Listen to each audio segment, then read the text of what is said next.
Chess number 265. അസ്സലാമലൈക്കും കൂട്ടുകാരെ, എല്ലാവർക്കും കഥ കേൾക്കാൻ ഇഷ്ടമല്ലേ? എന്നാണ് നബി സല്ലല്ലാഹു അലൈഹി വസല്ലം തങ്ങളോട് ഒരു കുഞ്ഞു കഥ പറയാം. എല്ലാവരും ശ്രദ്ധിച്ചു കേൾക്കണേ.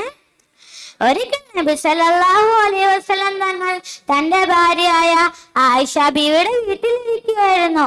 അവിടെ കുറേ ആൾക്കാരുണ്ടായിരുന്നു. അവരെല്ലാം പരസ്പരം സംസാരിച്ചോണ്ടിരിക്കുകയായിരുന്നു. അതിനിടയിൽ ഒരാൾ എന്തോ പാത്രത്തിലായി അങ്ങോട്ട് കഴിക്കാൻ വന്നു. എന്റെ നബിയോട് പറഞ്ഞു, നബിയെ, ഇത് തങ്ങളുടെ ഭാര്യയായ ഉമ്മു സലമ വിട്ട ഭക്ഷണമാണിത്. അത് കേട്ട് നബി സല്ലല്ലാഹു അലൈഹി വസല്ലം തങ്ങൾ ആ ഭക്ഷണം സന്തോഷത്തോടെ വാങ്ങി. ഇതാണ് നബി സല്ലല്ലാഹു അലൈഹി വസല്ലം തങ്ങളുടെ മറ്റൊരു ഭാര്യയായ ആയിഷ ബിബി നിന്ന് ഒളിഞ്ഞു കാണുന്നുണ്ടായിരുന്നു. ഇനി വല്ല നബി സല്ലല്ലാഹു അലൈഹി വസല്ലം തങ്ങൾ ഈ ഭക്ഷണം കഴിച്ചാൽ ഉമ്മു സലമയോട് സ്നേഹം കൂടൂലേ എന്നോർത്ത് ആയിഷ ബിബി ചെന്ന് പെട്ടെന്ന് നബി സല്ലല്ലാഹു അലൈഹി വസല്ലമയുടെ കയ്യിലേക്ക് ഒറ്റ തട്ട് കെട്ടി. ആ പാത്രം നിലത്ത് വീണ് 2 കഷങ്ങളായി പൊട്ടി. അവിടെ ഉണ്ടായിരുന്ന എല്ലാവരും നബിയെ നോക്കി. ഒരു കാരണവുമില്ലാതെ നബി സല്ലല്ലാഹു അലൈഹി വസല്ലം തങ്ങളുടെ കയ്യിലിടുന്ന ആ ഭക്ഷണം തട്ടിക്കളഞ്ഞിരിക്കുന്നു. ഭക്ഷണം നിലത്തോത് മാത്രമല്ല, ആ പാത്രം 2ആയിട്ട് പൊട്ടിയിരിക്കുന്നു. ഇന്ന് ഉറപ്പായിട്ട് നല്ല ദേഷ്യം വന്നതാണ് നബി സല്ലല്ലാഹു അലൈഹി വസല്ലം തങ്ങൾക്ക്. ഇന്ന് ഉറപ്പായിട്ട് നല്ല വഴക്ക് കിട്ടും ആയിഷ ബീബിക്ക് എന്നാലും വിചാരിച്ചത്. എന്നതല്ല, നബി സല്ലല്ലാഹു അലൈഹി വസല്ലം തങ്ങൾ ചെറുതായിട്ടൊന്ന് പുഞ്ചിരിച്ചു. എന്നിട്ട് പതുക്കെ കൊണ്ട് ആ പാത്ര കഷ്ണങ്ങൾ ഓരോന്നോരോന്നായി പറക്കിയെടുത്തു. എന്നിട്ട് നബി സല്ലല്ലാഹു അലൈഹി വസല്ലം തങ്ങൾ ആ ഭക്ഷണം എടുത്ത് മറ്റൊരു പാത്രത്തിലേക്ക് ഇട്ടു.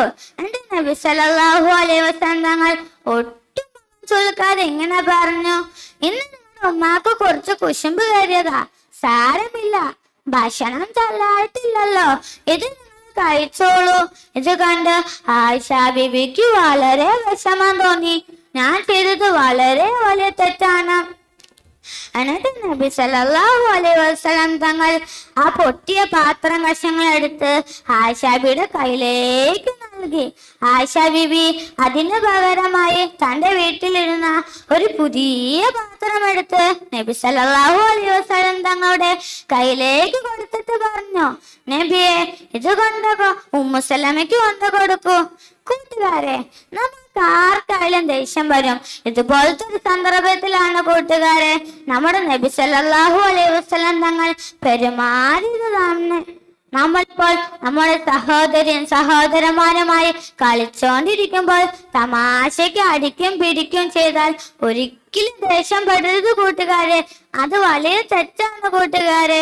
നമ്മളിപ്പോൾ മുറ്റത്ത് കളിച്ചോണ്ടിരിക്കുമ്പോൾ ഉമ്മായും വാപ്പായും വന്ന് എന്തെങ്കിലും ജോലി ചെയ്യാൻ പറഞ്ഞാൽ അവരോട് നമ്മൾ എതിർത്ത് സംസാരിക്കുകയോ അഥവാ ദേഷ്യം പെടുകയോ അവരോട് പെട്ടെന്ന് പോയി എനിക്ക് പറ്റൂല, എനിക്ക് ആ ജോലി ചെയ്യാൻ പറ്റൂല ഒരിക്കലും എന്ന് പറയരുത് കൂട്ടുകാരെ. അത് ഏറ്റവും വലിയ തെറ്റാണ് കൂട്ടുകാരെ. നമ്മളിപ്പോൾ ആരോടെങ്കിലും സംസാരിച്ചോണ്ടിരിക്കുമ്പോൾ പെട്ടെന്ന് ദേഷ്യം വന്നാൽ ഈ ദുആ പറയണം കൂട്ടുകാരെ, ഔദു ബില്ലാഹി മിനശ് ശൈത്വാനിർ റജീം. അപ്പൊ ശൈത്താന് വളരെ നിരാശ തോന്നവും അള്ളാഹുവിന് വളരെ സന്തോഷമാവുകയും ചെയ്യും. കൂട്ടുകാരെ, നിങ്ങൾ കേട്ടിട്ടുണ്ടോ ഈ എല്ലാവരെയും അടുക്കി ഇരിക്കുകയൊന്നും അല്ല കൂട്ടുകാരെ യഥാർത്ഥ ശക്തിമാൻ. മറിച്ച് നമ്മുടെ കോപം ദേഷ്യം ഉള്ളിൽ ഒതുക്കി പിടിക്കുന്നതാണ് കൂട്ടുകാരെ യഥാർത്ഥ ശക്തിമാൻ. ഇതിൽ നിന്ന് നിങ്ങൾക്ക് എന്ത് മനസ്സിലായി? നമ്മൾ ആരോടും ദേഷ്യം പെടുകയോ അടിക്കുകയോ ഒന്നും ചെയ്യരുത്. അത് വളരെ തെറ്റാണ് കൂട്ടുകാരെ. എന്റെ കഥ എല്ലാവർക്കും ഇഷ്ടമായില്ലേ? എനിക്ക് വേണ്ടി ദുആ ചെയ്യണേ. ഇത്രയും പറഞ്ഞുകൊണ്ട് എന്റെ കൊച്ചു കഥ ഞാൻ ഇവിടെ നിർത്തുന്നു. അസ്സലാമു അലൈക്കും വറഹ്മത്തുള്ളാഹി തആല വബറകാതുഹു. Chess number 226.